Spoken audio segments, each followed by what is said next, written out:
बिलुन गुफुरखौ बिथांमोना आखायाव लानानै बिथांमोना जोबथेसालियावनो बिथांमोना दसे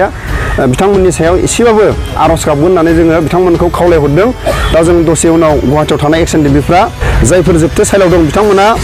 बिलुन गोसोम आरो गुफुरजों बिथांमोना दिनैनि बे 14 सेप्तेम्बरखौ बरायगोन।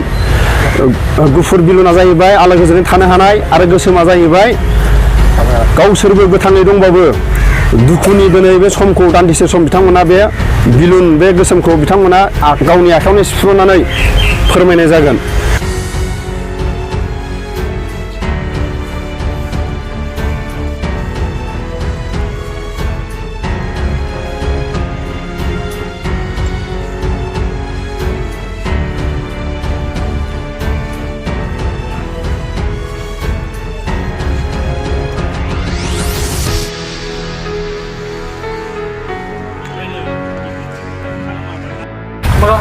दिनै 14 सेप्तेम्बर मुंख्लं सान नोंथांमोना बे मुंख्लं सानखौ दिनै फालिनानै गोसोआव माबायदि मोनखो? जोंथ' गुवाहाटियाव थानाय गासैबो एक्सन डिबि जाय दिनै 14 सेप्तेम्बर दिनखौ गिबिसिन एनडिबिनि मुंख्लं सान आरो बेबायदि समाव जों फिरफिलाखौ बिरहोनो थाखाय जाय हारिनि थाखाय मुंख्लं जालांबाय बिथांमोनखौ गिबिसिन जाय मानसिया जोंनि आंगो लोगोफोरनिफ्राय जोबथा सुथुरनि आखायाव मुंख्लं जानो गोनां जादों। बिथाङा लोगोआव दंफायोमोन आरो बे बिथांजों लोगोआव थाफानाय आलासिखौनो जोङो दिनैनि फिरफिलाखौ गुवाहाटियाव बे 14 सेप्तेम्बर सानखौ फालिनो थाखाय आलासि महरै मोननाय जादों। जोबोद गोजोननाय मोनदों जों आरो लोगोआव जों बुंनांगोन दिनै साफ्रोमबो गुवाहाटियाव थानाय एक्सन डिबिफ्रा जा हायो बिथांमोनखौ बिबार माला आरो लोगोसे बिथांमोना जेरावखि थाया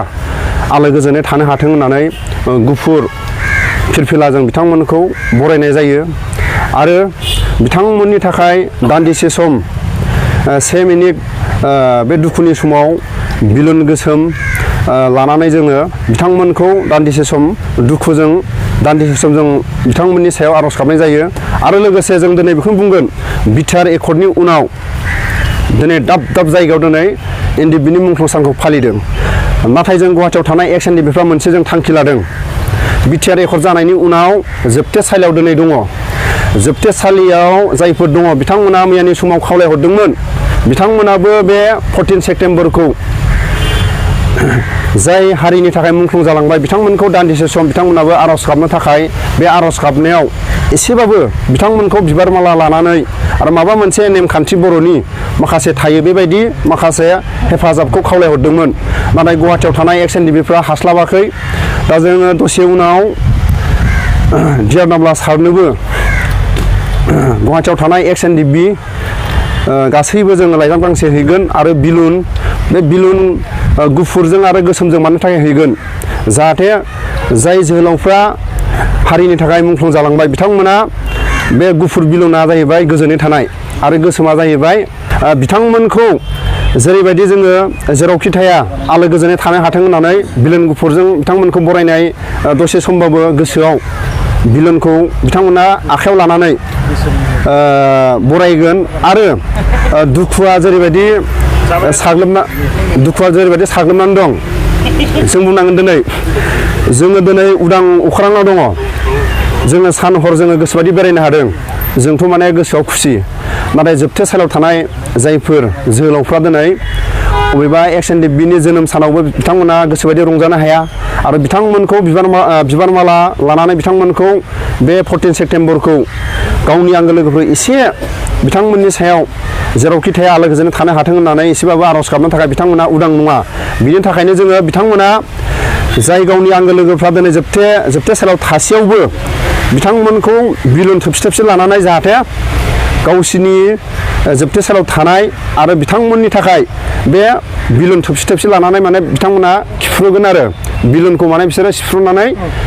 दुखुथिया बे दिनैनि बे 14 सेप्तेम्बरखौ बिथांमोना फालिगोन दसे उनाव आरो बिथांमोना जेरावखि थाया माने आलो गोजोनै थानो हाथों होननानै बिलुन गुफुरखौ बिथांमोना आखायाव लानानै बिथांमोना जोबथेसालियावनो बिथांमोना दसे बिथांमोननि सायाव एसेबाबो आर'ज गाबगोन होननानै जोङो बिथांमोनखौ खावलायहरदों। दा जों दसे उनाव गुवाहाटियाव थानाय एक्सन डिबिफ्रा जोबथारनायाव आं फंसे बुंबावो बेखौनो जायफोर जोबथेसालियाव दं बिथांमोना बिलुन गोसोम आरो गुफुरजों बिथांमोना दिनैनि बे 14 सेप्तेम्बरखौ बरायगोन। गुफुर बिलुना जाहैबाय आलो गोजोनै थानो हानाय आरो गोसोमा जाहैबाय गावसोरबो गोथाङै दंबाबो दुखुनि दिनै बे समखौ दान्दिसे सम बिथांमोना बे बिलुन बे गोसोमखौ बिथांमोना गावनि आखायावनो सिफ्रुनानै फोरमायनाय जागोन। दा जों बेखौनो बुंगोन बिटिआर एकर्डनि उनाव मानो थाखाय जोबथेसालियाव थानाय एक्स एनडिपिफ्रा फारसेथिं बिलुन गुफुर फारसेथिं बिलुन गोसोम बेखौ मानो थाखाय गुवाहाटियाव थानाय एक्स एनडिपिफ्रा हैनो नागिरखो बिथांमोना जायफोर मुंख्लंफोरखौ बरायनो थाखाय दिनैनि बे समखौ दिनै गोथाङै दंबाबो बिथांमोना जोबथेसालियाव एखे थैनायजों समान दंबाबो बिथांमोना रायजो राजाफोरनि खाथियाव जों बेखौनो फोरमायबाय बिलुन गुफुर आरो गोसोमखौ बयबो बुजिनो हाबाय जानो हागौ बेनि थाखायनो दसे उनाव जोङो बिलुनखौ हैनाय जासिगोन बेखिनिखौनो आं बुंनानै दोनबाय आरो